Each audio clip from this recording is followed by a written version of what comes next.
नमस्कार आदरणीय दर्शकबिन, हामी छौँ अनलाइन पाना संवादमा। अनलाइन पाना टिभीको यो प्रस्तुति हामी विभिन्न परिवेश परिस्थिति र त्यो परिवेश परिस्थितिसँग सम्बन्धित पात्रहरूसँग संवाद प्रस्तुत गर्ने गर्छौँ र तपाईँहरूसँग ल्याउने गर्छौँ। आज पनि हामी संवाद प्रस्तुत गर्दैछौँ। हुनुहुन्छ आज नेभी सङ्घको राजनीति हुँदै नेपाली काङ्ग्रेसको कर्मठ एकजना युवा नेता हुनुहुन्छ अञ्जनी कोइरालाज्यू। तपाईँलाई स्वागत छ। धन्यवाद। अहिले पछिल्लो समयको घटनाक्रम यो राजनीति कतातिर गइराखेको छ जस्तो लाग्छ? यो अहिलेको राजनीति त यति डामाडोल बनाइदिए कि कसैले पनि आकलन गर्न नसक्ने अवस्थामा पुर्याइदिए। यो अहिलेको परिस्थिति हेर्दाखेरि त मलाई लाग्छ यो सङ्घीयता र गणतन्त्र धरापमा पार्ने हुन् कि जस्तो लागिरहेछ है। अहिले यो पछिल्लो घटनाक्रम हेर्दाखेरि चाहिँ व्यवस्था नै जाला कि व्यवस्थामाथि नै आज आउला कि जस्तो चाहिँ देखिरहेछ अहिले। तर यो संसद भङ्ग गर्ने एउटा प्रचलन, एउटा नजिर त नेपाली काङ्ग्रेसकै सभापति तत्कालीन प्रधानमन्त्री गिरिजाप्रसाद कोइरालाले गरेको हो नि, होइन? हो। त्यतिखेर 2048 सालको काङ्ग्रेसको बहुमतको सरकार हुँदाखेरि पनि गिरिजाबाबुले त्यतिखेर संसद भङ्ग गर्नुभएको हो। त्यो इतिहास जगजाएरै छ। त्यतिखेर सरकारले ल्याएको नीति तथा कार्यक्रम आफ्नै पार्टीका सांसदद्वारा फेल गराइसकेपछि त्यो संसद राखिरहनु परेन, ताजा जनादेशमा जानु पर्यो भन्ने हिसाब किताबमा त्यतिखेर विघटन भएको हो। र 2047 को संविधानले पनि प्रधानमन्त्रीलाई संसद विघटन गर्ने अधिकार दिएको थियो। तर त्यसैलाई नजिर राख्दै बिचमा फेरि मनमोहन अधिकारीले पनि संसद विघटन गर्नुभयो। त्यसलाई विश्वनाथ उपाध्यायको पालामा त्यतिखेर चाहिँ फिर्ता गरियो सर्वोच्च अदालतले। त्यसपछि सूर्यबहादुर थापाले 2054 सालमा फेरि संसद विघटन गर्नुभएको थियो।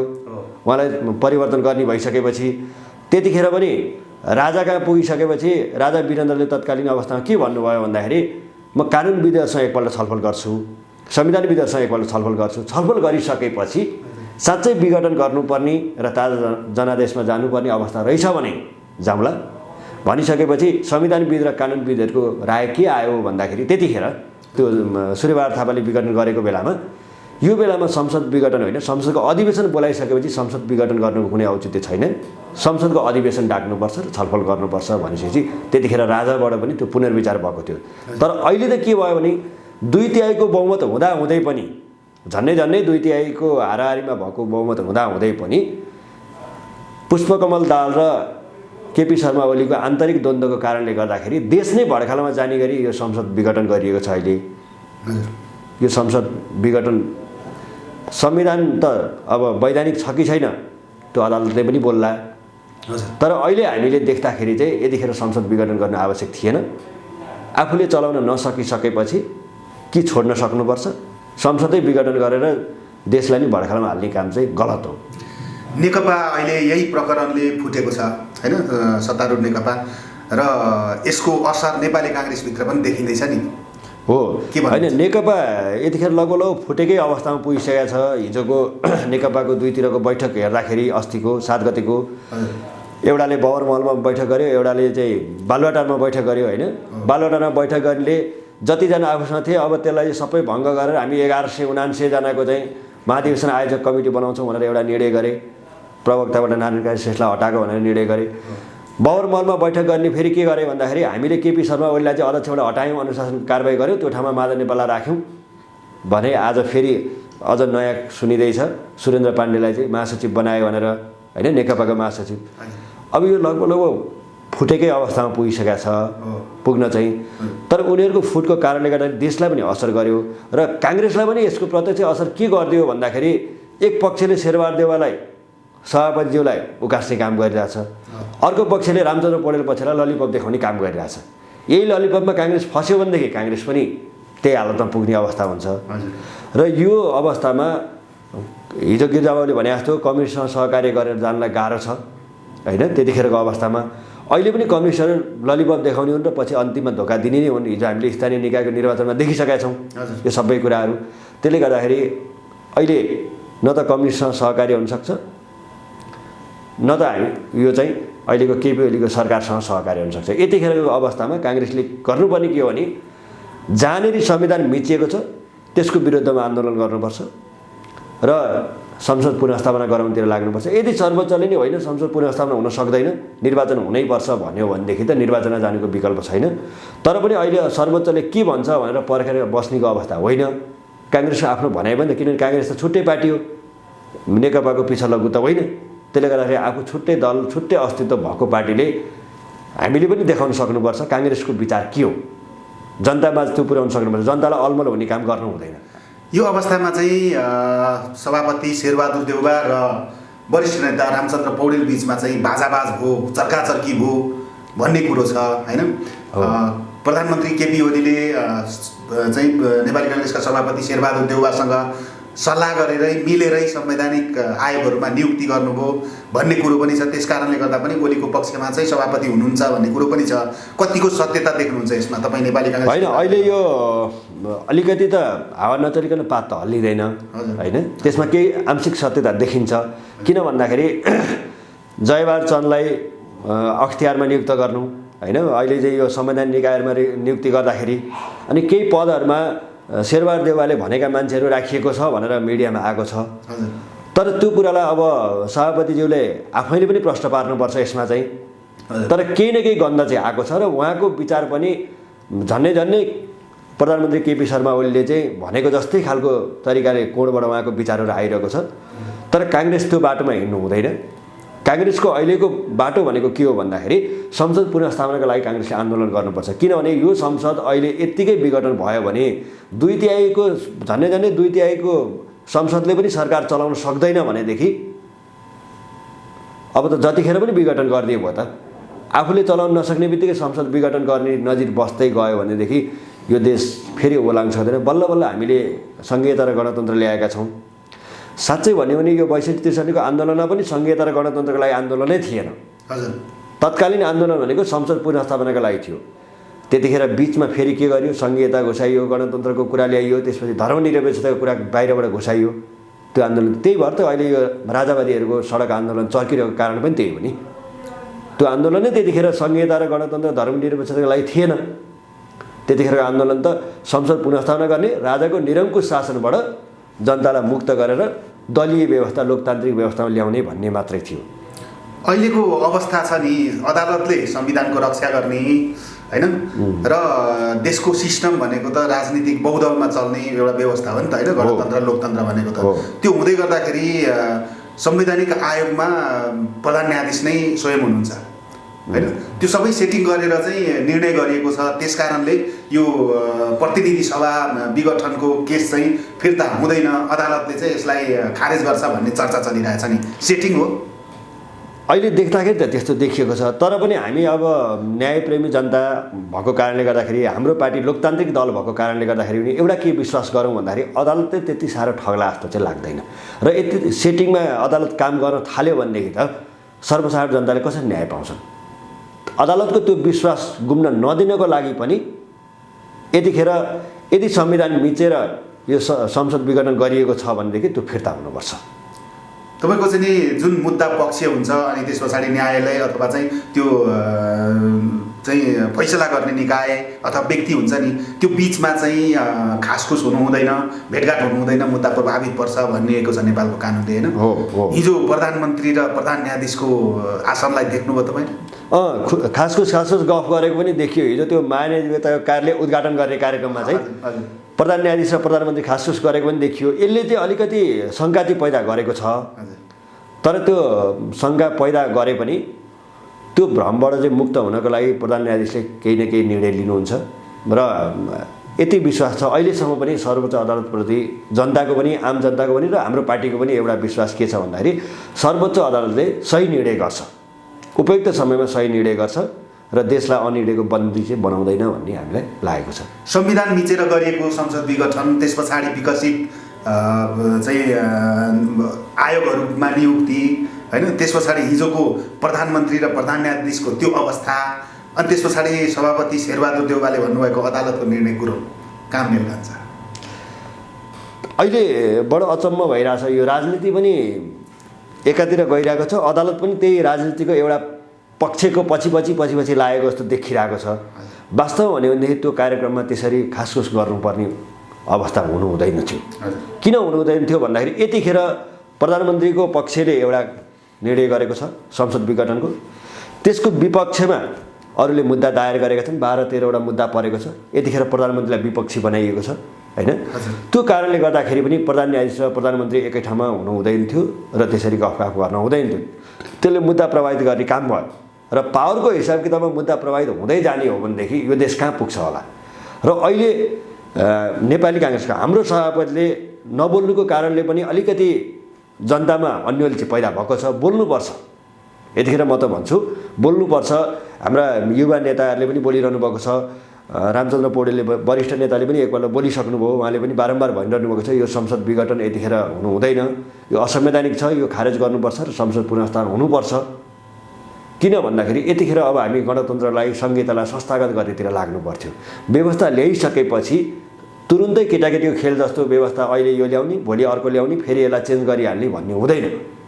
त्यो व्यवस्थामा गइसकेपछि त्यसलाई संस्थागत गर्नतिर नलागेर हामी यसै गरी चाहिँ संसद विघटन गर्ने, त्यसपछि गएर चाहिँ फेरि ताजा जनादेश भन्ने, आफूलाई मन परेन फेरि भङ्ग गरिदिने, अनि अहिले अर्काको हातमा लगेर चाहिँ सरकार सुम्पिने, त्यस्तो काम गर्न थाल्यौँ भनेदेखि हामी कहीँ पनि पुग्दैनौँ, फेरि पनि पछाडि नै फर्किने अवस्था हुन्छ र यतिखेर प्रतिगामी तत्त्वहरूले चलखेल गर्न सक्ने अवस्था हुन्छ। त्यो कारणले गर्दाखेरि यो बेलामा भनेको संसद पुनर्स्थापनको लागि आन्दोलन गर्ने हो। यदि अदालतले संसद पुनर्स्थापन हुन सक्दैन, निर्वाचनमै जानुपर्छ भनेर निर्णय गरिदियो भने काङ्ग्रेस निर्वाचनबाट डराएर चाहिँ भाग्दैन। तपाईँको चाहिँ नि 2051 सालमा अहिलेका पार्टी सभापति शेरबहादुर देउवा प्रधानमन्त्री बन्नुभयो, आफ्नै पार्टीले सरकार ढालिदियो हैन। 2059 सालमा प्रधानमन्त्री हुनुहुन्थ्यो, असक्षम भनेर दरबारबाट हटाइनु भयो। 2061 सालमा पनि प्रधानमन्त्री हुनुहुन्थ्यो, फेरि असक्षम भनेर हटाइयो। अहिले पार्टीको सभापति प्रमुख प्रतिपक्षी दलको नेता हुनुहुन्छ, अझै पनि उहाँ असक्षम भनेर आरोप लाग्छ। उहाँ सक्षम कि असक्षम? अब अहिले वास्तवमा तपाईँले भनेको कुरा एकदम सही हो। किन भन्दाखेरि 2051 सालमा पनि पार्टीको आन्तरिक किचलोको कारणले गर्दाखेरि 2जना सांसद लुकाएर विश्वासको मत पुग्न नसकेर उहाँको सरकार गएको र 2059 सालमा पनि उहाँमा अलिकति शक्तिको उन्माद बढ्यो। 59 सालमा जब उहाँ प्रधानमन्त्री हुनुहुन्थ्यो त्यतिखेर प्रजातन्त्र दरबारमा लगेर बुझाएकै हो, त्यो जगजाहेर नै छ, हामीले पनि त्यो स्वीकार्नुपर्छ। हामी काङ्ग्रेसकै नेता भए पनि हामीले हाम्रो सभापतिले गरेको काम ठिक हो भनेर अन्धभक्त तरिकाले जान हुँदैन, किनभने लोकतान्त्रिक दलको त्यो आचरण होइन। र अब फेरि 2061 साल माघ 19 गते फेरि राजाले असक्षम भनेर घोषणा गरेर चाहिँ फेरि नजरबन्द गरेको अवस्था पनि थियो हैन। अहिले जुन प्रमुख प्रतिपक्षी दलले प्रतिपक्षीको भूमिका निर्वाह गर्न सकेको भएदेखि सायद यो अवस्थामा पुग्न सक्दैन थियो होला। प्रतिपक्षी दलले नै प्रतिपक्षीको भूमिका निर्वाह गर्न नसकिसकेपछि सरकारको मोनोपोली बढेको हो यतिखेर र सरकारमा भएको 2/3 घमण्ड, झन्डै 2/3 त पुरा थिएन, झन्डै 2/3 घमण्डले चुर भएको सरकार अझ बढी यो संविधान मिच्नको लागि उद्धत भएको पनि देखिन्छ। यदि प्रतिपक्षले त्यसलाई खबरदारी गर्न सकेको भएदेखि, सडकदेखि लिएर सदनसम्म प्रतिपक्षले आफ्नो कब्जा जमाउन सकेको भएदेखि आज यो अवस्था आउँदैन थियो। जतिखेर प्रतिपक्ष सडकमा जान्छ अनि सरकारबाट एउटा न एउटा केही न केही पदको ललिपप देखाइन्छ। त्यो ललिपपमा हाम्रो सभापति फस्दै गएको कारणले गर्दाखेरि पनि आज नेपाली काङ्ग्रेसको अवस्था यो आइपुगेको हो। त्यसैले गर्दाखेरि अहिले हामीले के भनिरहेछौँ भने अब यो पुस्ताबाट चल्दैन, अब यो पुस्ताबाट पार्टी चल्दैन, यो अघिल्लो पुस्ताले विश्राम लिनुपर्छ, अभिभावकको भूमिका निर्वाह गर्नुपर्छ र सक्षम पुस्ता अब आउनुपर्छ। अब मैले बारम्बार भन्ने गरेको छु, अब भनेको डाक्टर शेखर कोइराला, गगन थापा नामै लिनु पर्दाखेरि चन्द्र भण्डारी, धनराज गुरुङ, भूपेन्द्र जङ्गसाई यस्ता खालका लिडरहरू, एनपी साउदहरू, यी जो अहिले काङ्ग्रेस भनेर चाहिँ काङ्ग्रेस हाँक्नको लागि सक्षम देखिएका छन्, विश्वप्रकाश शर्माहरू हैन, यस्ता व्यक्तिहरू अहिले अब अगाडि आउनुपर्छ र पार्टी नेतृत्व गर्नुपर्छ, पार्टीलाई नेतृत्व गर्नुपर्छ, पार्टी हाँक्नुपर्छ, फेरि पनि काङ्ग्रेस पुरानै अवस्थामा फर्कन्छ भन्ने चाहिँ हामीलाई विश्वास छ। अहिलेको अवस्था छ नि, जस्तो राजावादीहरूको लगभग प्रत्येक जिल्लाहरूमा प्रदर्शन, अनि नेकपाको यो खालको अवस्था र नेपाली काङ्ग्रेसको पनि त्यो हुँदाखेरि चाहिँ अबको नेतृत्व महाधिवेशनको लागि अगाडि बढ्दाखेरि डाक्टर शशाङ्क कोइराला लगायतले धर्मनिरपेक्ष खारेज गर्ने तरिकाले चाहिँ महाधिवेशनमा जानुपर्छ भन्ने कुरा उठाइराख्नु भएको छ। यो फेरि पुरानै कुरा उल्टिने कुरो भएन र? होइन, यो अब पुरानो कुरा यस्तो हुन्छ, सबैलाई चित्त बुझ्या छैन नयाँ कुरामा पनि। त्यही भएर डाक्टर शशाङ्क कोइरालाले धर्मनिरपेक्षताको विषयमा चाहिँ उहाँले त्यसको विरोधमा बोलिरहनु भएको छ। ठिक छ, जनमत सङ्ग्रहमा जाउँ, उहाँको भनाइ के छ भन्दाखेरि जनमत सङ्ग्रहमा जाउँ, जनमत सङ्ग्रहमा जाँदाखेरि जनताले जे भन्छन् त्यही फैसला गरौँ। यो अहिले धर्मनिरपेक्षता बाहिरबाट घुसाएको जस्तो भएको छ। साँच्चै भने धर्मनिरपेक्षताको विषयमा आन्दोलनै भएको थिएन त्यतिखेर। हिन्दू धर्म हटाउनुपर्छ, हिन्दू राष्ट्र हटाउनुपर्छ भनेर आन्दोलन भएको थिएन भन्ने उहाँको कुरो छ। तर यसमा कुरो चाहिँ के हो भन्दाखेरि धर्मनिरपेक्षतामा गइसकेपछि पनि धर्मनिरपेक्षता भनेको त के हो भन्दाखेरि कुनै पनि धर्म नमान्ने जस्तो भयो। बरु धर्म सापेक्ष राष्ट्र, धार्मिक स्वतन्त्रता सहितको राष्ट्र भनिदिएको भएदेखि सायद कसैको विवाद आउँदैन थियो होला, होइन? त्यसले गर्दाखेरि यो विवादलाई राखिरहनुभन्दा केही न केही उपाय लगाएर टुङ्ग्याउनु नै पर्छ भन्ने कुरो हो। भोलि जनमत सङ्ग्रह नै भएछ भने पनि यदि अधिकांश जनताले चाहिँ धर्मनिरपेक्षता खारेज हुनुपर्छ, धार्मिक स्वतन्त्रता सहितको राष्ट्र अथवा चाहिँ हिन्दू धर्म नै हुनुपर्छ भन्छन् भनेदेखि त त्यो जानु पनि पर्छ, त्यसमा केही उ छैन। तर पनि हामीले जुन गणतन्त्र र संहिताको लागि जुन अब लडाइँ लडियो, होइन, त्यो आन्दोलनको उपलब्धि नै भनौँ अब जताबाट आइसकेपछि, र यसलाई अब फेरि फालेर अर्को व्यवस्था ल्याउनुपर्छ भन्नेतिर चाहिँ अहिले तत्काल लागिहाल्नु हुँदैन। यो उपलब्धिलाई संस्थागत गर्नुपर्छ। यसलाई प्रमुख उपलब्धि मानेरै संस्थागत गर्नेतिर लागियो भनेदेखि सायद राष्ट्र अगाडि बढ्छ। अहिलेको जुन अवस्था छ नि, तपाईँले भन्नुभयो धर्मनिरपेक्षता खारेज गर्ने कुरामा तपाईँको पनि सहमति भयो, सहमति देखियो, होइन? त्यो हुँदै गर्दाखेरि छ नि, जस्तो नेपालको राजालाई विष्णुका अवतार भन्थे, होइन? हिन्दू धर्मको संरक्षक चाहिँ राजा भनेर मानिन्थ्यो नि। अब धर्मनिरपेक्षता खारेज भएर धर्मसापेक्षतामा देश गयो भने हिन्दू धर्मको संरक्षक को हुन्छ? अब यस्तो हुन्छ, हिन्दू धर्मको संरक्षक राजा भनेको त्यो राजतन्त्रात्मक व्यवस्थामा थियो, होइन? तर हिन्दू धर्मको संरक्षक अब राजा भन्ने अवस्था त छैन यतिखेरलाई। खालि धर्म मात्रै के भयो भन्दाखेरि हाम्रो राष्ट्र चाहिँ धार्मिक राष्ट्र हो। हिन्दू धर्म भनेको विश्वमा एकमात्र राष्ट्र नेपाल हो हिन्दू धर्म मान्ने, अधिकांश ओमकार परिवारका व्यक्तिहरू भएको कारणले गर्दाखेरि भनेर यदि सबै जनताले चाहिँ होइन यो चाहिँ हिन्दू राष्ट्र नै हुनुपर्छ भन्छन् भनेदेखि यसमा कुनै आपत्ति हुँदैन। यो चाहिँ जनमत सङ्ग्रहमा जाँदाखेरि यदि हिन्दू धर्म राख्नुपर्छ भन्यो भने आपत्ति हुँदैन। तर मेरो आफ्नो विचार चाहिँ भन्नुहुन्छ भनेदेखि धार्मिक स्वतन्त्रता सहितको राष्ट्र हुनुपर्छ। यसमा चाहिँ हिन्दू धर्मै हुनुपर्छ भन्ने छैन र धर्मनिरपेक्षता पनि हुनुपर्छ भन्ने चाहिँ छैन। हामी जाउँ महाधिवेशन धेरै जाउँ। अब जस्तो चाहिँ नेपाली काङ्ग्रेसको महाधिवेशन फागुनमा गर्ने भन्ने कुरा थियो। फागुनमा त सम्भावना टरेर गयो नि, सम्भावना टर्यो। अब फागुनमा हुन सम्भव छैन। अब जति हामी फास्ट ट्र्याकबाट गए पनि अब फागुनमा हुने सम्भावना छैन। किन भन्दाखेरि 77 जिल्लामध्ये जम्मा एउटा अर्घाखाँची जिल्लाले मात्रै क्रियाशील सदस्यता अहिलेसम्म पार्टी केन्द्रीय कार्यालयमा बुझाएको छ, बाँकीले बुझाएकै छैन। 3टा जिल्लामा त अझै पनि केन्द्रीय कार्यालयबाट त्यो फारम नै पुगेको छैन विवादको कारणले गर्दाखेरि। त्यही भएर ती विवादहरू नसुल्टिकन महाधिवेशन हुन सम्भव छैन। यो महाधिवेशनले नेपाली काङ्ग्रेसलाई के परिपक्व काङ्ग्रेस बनाउँछ? अबको महाधिवेशन साँच्चै भन्यो भनेदेखि गुटको चिरफार गर्ने महाधिवेशन हुनुपर्छ। हामी त्यही बनाउन पनि लागिपरेका छौँ। अबको महाधिवेशनमा अब यो शेरबहादुर गुट, यो रामचन्द्र गुट, यो शशाङ्क गुट, यो शेखर गुट भन्दा पनि सक्षम व्यक्तिहरू आउनुपर्छ। त्यो कुनै गुट होइन, त्यो नेपाली काङ्ग्रेस हो। यो शेरबहादुर काङ्ग्रेस पनि होइन, रामचन्द्र काङ्ग्रेस पनि होइन, सिटौला काङ्ग्रेस पनि होइन, शेखर काङ्ग्रेस पनि होइन, शशाङ्क काङ्ग्रेस पनि होइन, यो नेपाली काङ्ग्रेस हो। त्यसले गर्दाखेरि नेपाली काङ्ग्रेसमा यस्ता व्यक्तिहरू आउनुपर्छ भनेर काङ्ग्रेसको महाधिवेशन प्रतिनिधिहरूले अब निर्णय गर्नुपर्छ।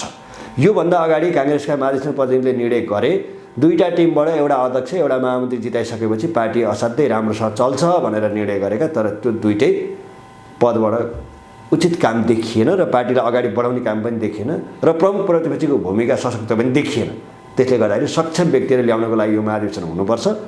र अब महाधिवेशन फागुनमा हुन नसके पनि जेठ वा भदौसम्ममा त गर्नै पर्छ। किन भन्दाखेरि संवैधानिक जटिलता चिर्नको लागि पनि भदौभन्दा पछाडि जान सकिँदैन। त्यो अवस्थासम्म महाधिवेशन त हुनैपर्छ। अब तपाईँले गुटको अन्त्य भन्नुभयो, होइन? हो। झन् 1 दर्जन चाहिँ सभापतिका आकाङ्क्षीहरू अहिले अगाडि बढ्नु भएको छ। गुटको अन्त्य कसरी? ठिक छ, सभापतिको आकाङ्क्षी त सबैले राजनीति गरिसकेपछि माथिल्लो पोस्टमा प्रमुख पोस्टमा पुग्छु भनेरै राजनीति गरेको हुन्छ, होइन? हामी पनि भोलि त्यही पोस्टमा पुग्छौँ भनेरै राजनीति गरिरहेछौँ। त्यसले गर्दाखेरि सभापतिको आकाङ्क्षा देखिनुमा केही फरक परेन। तर अहिले जस्तो रामचन्द्र गुटले एउटा उठाउने, शेरबहादुर गुटले अर्को उठाउने, कृष्ण सिटौला गुटको चाहिँ तेस्रो धार भनेर अर्को उठाउने, होइन? त्यसरी जानुहुन्न। त्यसैले त म अहिले पनि भनिरहेको छु। अहिले पनि के गर्नुपर्छ भन्दाखेरि साँच्चै भन्यो भने अहिले फ्रन्टमा देखिएको सभापतिको दावेदार मध्येमा अहिले मैले देखेको चाहिँ है मेरो अन्तरात्माले चाहिँ के भन्छ भन्दाखेरि डाक्टर शेखर कोइरालाको नेतृत्व काङ्ग्रेसले पायो भनेदेखि र त्यसमा पदाधिकारीमा गगन थापा, धनराज गुरुङ, चन्द्र भण्डारी, एनपी साउदहरू, रामरी खतिवडाहरू भूपेन्द्रजङ साईहरू यस्ता व्यक्तिहरू अटाउन सक्यो भनेदेखि साँच्चै काङ्ग्रेस एक ढिक्का भएर गएको महसुस पनि हुन्छ र गुटको अन्त्य पनि हुन्थ्यो यतिखेर चाहिँ। तपाईँको चाहिँ नि वैशाख 17 गते र 27 गतेलाई सरकारले चुनाव घोषणा गरेको छ होइन? नेपाली काङ्ग्रेसको अधिवेशनलाई त्यो चुनावले असर पार्दैन? असर पार्यो। अब यो त कस्तो देखियो भन्दाखेरि अहिले तत्काल चुनाव हुन सक्ने सम्भावना पनि कम छ। किन भन्दाखेरि यो चुनाव गर्नको लागि कम्तीमा 30 अरब पैसा चाहिने आकलन आएको छ अहिले। अब हामीसँग बजेटमा त्यति पैसै छैन, चुनावको लागि छुट्याएकै छैन यो वर्ष। विकास खर्च कटाएर चाहिँ चुनाव गर्ने भन्ने, विकास खर्च कटाएर चुनाव गरिरहने हो भनेदेखि देश कहाँ पुग्ने हो? र विकास खर्च पनि कति कटाउने? 30 अरब भनेको सानो रकम होइन। 30 अरब पैसा निकाल्नको लागि निकै गाह्रो छ र अहिले तत्कालीन अवस्थामा पनि चुनाव हुनको लागि चाहिँ म चाहिँ सम्भावना देखिरहेको छैन। यसले काङ्ग्रेसको महाधिवेशनलाई पनि अलिकति पछाडि चाहिँ धकेलिदियो, किनभने अब चुनावको कारण देखाएर पनि महाधिवेशन गर्न नचाहने व्यक्तिहरू त यतिखेर त महाधिवेशन नगर्न पाए हुन्थ्यो, यतिखेर आफै पदमा बसिराखेको बेलामा पदमा टाँसिरहन पाए हुन्थ्यो, आफ्नै हालिमैली चलाइरहनु पाए हुन्थ्यो भन्ने त सोचिहाल्छन्। तर पनि अब संवैधानिक जटिलताको कारणले गर्दाखेरि पनि भदौभन्दा पछाडि महाधिवेशन जान सक्दैन। भदौमा अब बर्खाको समयमा महाधिवेशन गर्न पनि गाह्रो छ, त्यसले गर्दाखेरि जेठमा महाधिवेशन गर्न नै उपयुक्त देख्छु। तपाईँ आफै पनि नेपाली काङ्ग्रेसको सिन्धुली काठमाडौँ सम्पर्क समितिको सचिव पनि हुनुहुन्छ, तपाईँले विद्यार्थी राजनीति पनि गर्नुभयो। तपाईँले अघि भर्खर भन्नुभयो एउटा जिल्ला बाहेक अरूले क्रियाशील सदस्यताको नाम लिस्ट बुझाएको छैन। हो। तपाईँको सिन्धुलीलाई के लिएर रोक्यो त्यो नाम लिस्ट बुझाउनलाई? सिन्धुली पनि त्यो गुटको राजनीतिबाट अछुतो छैन नि त। हजुर, सिन्धुली पनि गुटको राजनीतिबाट अछुतो छैन।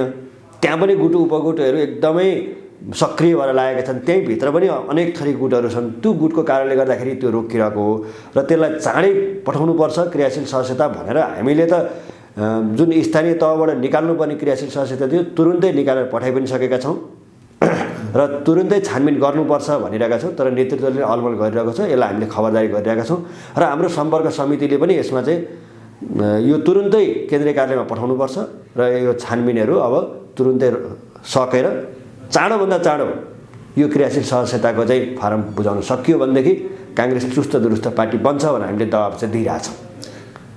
तपाईँको चाहिँ जस्तो तपाईँ विद्यार्थी राजनीतिबाटै आउनुभयो होइन? केही समय अगाडि पार्टी सभापति शेरबहादुर देउवा त्यो अवस्थान देख्नुभयो होला, शान्ति वाटिकामा नेपाल विद्यार्थी सङ्घले आयोजना गरेको कार्यक्रममा आएर विद्यार्थीलाई थर्काउनु भएको थियो, याद छ? हो, ठिक थियो त्यो उहाँको? होइन, उहाँमा एउटा कुरो चाहिँ के छ भन्दाखेरि भित्र मनमा चाहिँ त्यति धेरै भनौँ न छलकपट चाहिँ त्यति धेरै थिएन।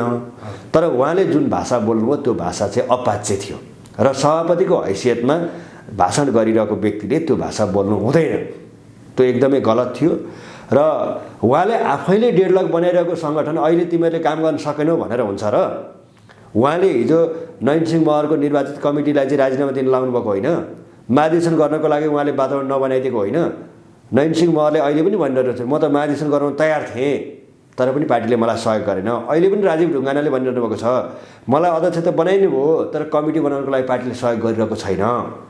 किन सहयोग नगरेको त? आफू चाहिँ अनिडेको बन्दी बनाइदिने अनि त्यो विद्यार्थी सङ्गठनलाई के उसलाई नेतृत्व दिइसकेपछि ल तिमीले आफ्नो तरिकाले काम गर, अलि सङ्गठन बलियो बनाऊ, काङ्ग्रेसको नर्सरी हो यो भनेर चाहिँ काम गर्न स्वतन्त्र रूपमा छोडिदिनु पर्थ्यो। त्यो पनि नछोड्ने अनि घाँटी पनि अट्ठाइराख्ने अनि काम पनि गरिनस् भनेर पाइयो र? पाइँदैन। त्यो व्यवहारले उहाँलाई महाधिवेशन असर गर्छ? त्यो व्यवहारले अलिकति यो युवा विद्यार्थीलाई चिड्याएको छ, त्यसले गर्दाखेरि उहाँलाई अलिकति केही न केही असर चाहिँ गर्छ महाधिवेशन। किन भन्दाखेरि अब योभन्दा अघिल्लो पल्टको महाधिवेशनमा हाम्रो पुस्ताको झन्डै 20% महाधिवेशन प्रतिनिधि आएका थिए। अबको महाधिवेशनमा मेरो आकलनमा अबको महाधिवेशनमा 35 देखि 40% हाम्रो पुस्ताको प्रतिनिधि आउँछ। सभापति पुस्तान्तरण भएन यदि भने शेरबहादुर देउवा कि रामचन्द्र पौडेल? हामीले त भनिरहेको छौँ पुस्तान्तरण पनि होइन, हस्तान्तरण पनि होइन, काङ्ग्रेस रूपान्तरण हुनुपर्छ। मेरो त प्रश्न विचार छ, पुस्तान्तरण पनि चाहिएको होइन, हस्तान्तरण पनि चाहिएको होइन, काङ्ग्रेस रूपान्तरण हुनुपर्छ। त्यसको लागि शेरबहादुर देउवा र रामचन्द्र पौडेल दुईटै हुनु हुँदैन र अब सम्भव पनि छैन। दुईटा मध्ये एउटा हुनु पर्यो, हुनै पर्ने हो, के गर्नु? कसलाई मान्नुहुन्छ? त्यो अवस्था त हामी हुनै दिँदैनौँ। अब दुईटा मध्ये एक हुने अवस्था हुनै दिँदैनौँ। किन दिँदैनौँ भन्दाखेरि अब युवाले हस्तक्षेप गर्नै पर्छ। त्यो त कल्पनै नगर्ने कुरा आयो, अब कल्पनै गर्न नसक्ने अवस्था आइसकेको छ। फेरि पनि शेरबहादुर देउवा र रामचन्द्र पौडेलले भइराख्ने हो भनेदेखि अब हुन त रामचन्द्र पौडेलले भन्नु होला म नेतृत्वमा पुगेको छैन, तर उहाँले नेतृत्वको लागि प्रतिस्पर्धा निकै गरिसक्नु भएको छ। नेतृत्वको लागि पनि उहाँ फर्स्ट म्यान नभए पनि उहाँ सेकेन्ड म्यानदेखि लिएर हरेक ठाउँमा चाहिँ बसिसक्नु भएको छ होइन। तर पनि अब त्यो पुस्ताबाट चल्दैन, उहाँले अभिभावकको भूमिका निर्वाह गर्नुपर्छ। त्यसले गर्दाखेरि अब सक्षम व्यक्ति देश दौडादेखि लिएर सबै जिल्लामा नेतृत्वदेखि लिएर कार्यकर्तासँग भिजेको व्यक्ति आउनुपर्छ, त्यही व्यक्ति चुनिनुपर्छ। 17 पटकसम्म प्रधानमन्त्रीको लागि दावेदारी प्रस्तुत गरेपछि उहाँको साथ गिर्यो भन्छ नि के एक थरीले। त्यो त यस्तो उहाँको व्यक्तिगत रहरले होइन, काङ्ग्रेसले लडाएको हो नि त, काङ्ग्रेसले भोट हाले होइन र उहाँलाई प्रयोग गरियो भन्छ नि, काङ्ग्रेसबाटै प्रयोग गरियो हो। त्यतिखेर चाहिँ किनभने जतिखेर काङ्ग्रेसको चाहिँ नेतृत्वमा सरकार बन्ने अवस्था हुन्थ्यो त्यतिखेर चाहिँ उहाँलाई नदिने, अनि जब काङ्ग्रेसको नेतृत्वमा सरकार बन्ने अवस्था छैन, छोड्नु हुँदैन, कम्युनिस्टलाई छोड्नु हुँदैन भनेर काङ्ग्रेसको तर्फबाट चाहिँ उहाँलाई लडाइरहनु भएको हो। त्यतिखेर जित्ने अवस्था देखिएको थिएन, उहाँलाई पार्टीले लडाएको हो, उहाँ लडेको होइन। त्यसले गर्दाखेरि यसमा रामचन्द्र पौडेलको दोष देख्दिनँ। आज मात्र प्रधानमन्त्री केपी शर्मा ओलीले रामचन्द्र पौडेलजी अबको नेतृत्वमा आउनुपर्छ भनेर भन्नुभएको छ, उहाँले एउटा अभिव्यक्ति दिनुभएको रहेछ, के कारण होइन? उहाँ त केपी शर्मा ओली भनेको अहिलेको राजनीतिमा एकदमै धूर्त खेलाडी हो। उहाँ यस्ता पासा फाल्नलाई माहिर हुनुहुन्छ। उहाँले के गरिरहनु भएको छ भने शेरबहादुर देउवाले मलाई सपोर्ट गर्नुहुन्छ भन्ने उहाँलाई विश्वास छ, किनभने शेरबहादुर देउवा हाम्रो पार्टी सभापतिको अभिव्यक्तिले गर्दाखेरि, त्यो अभिव्यक्ति देख्दाखेरि अब रामचन्द्र पौडेललाई पनि उहाँले त्यसरी चाहिँ उकास दिइसकेपछि रामचन्द्र पौडेलले पनि त्यो ललिपप खानुभयो भनेदेखि त उहाँ पनि मेरो पासमा पर्नुभयो। त्यति भएपछि त प्रचण्ड र माधव नेपाल समूहलाई सहयोग गर्ने मान्छे कोही भएन भन्ने ठान्नुभएको होला। तर पनि रामचन्द्र पौडेलले यतिखेर यदि आफूले उ गर्ने हो भनेदेखि, बुद्धि पुर्याउने हो भनेदेखि प्रचण्ड माधव पनि होइन, केपी ओली पनि होइन, संविधानको रक्षाको लागि र यो देशमा भएको व्यवस्था जोगाउनको लागि आन्दोलनको नेतृत्व गर्नुपर्छ। हस्, यहाँको समय र विचारको लागि धन्यवाद अञ्जनी कोइराला। धन्यवाद, यहाँलाई पनि धन्यवाद। र यो अनलाइन पाना संवाद मार्फत मेरा आफ्ना कुराहरू राख्न दिनुभएकोमा यहाँको यो टेलिभिजन र यहाँको यो मिडियालाई पनि धन्यवाद, र तपाईँलाई पनि व्यक्तिहरूमा धन्यवाद।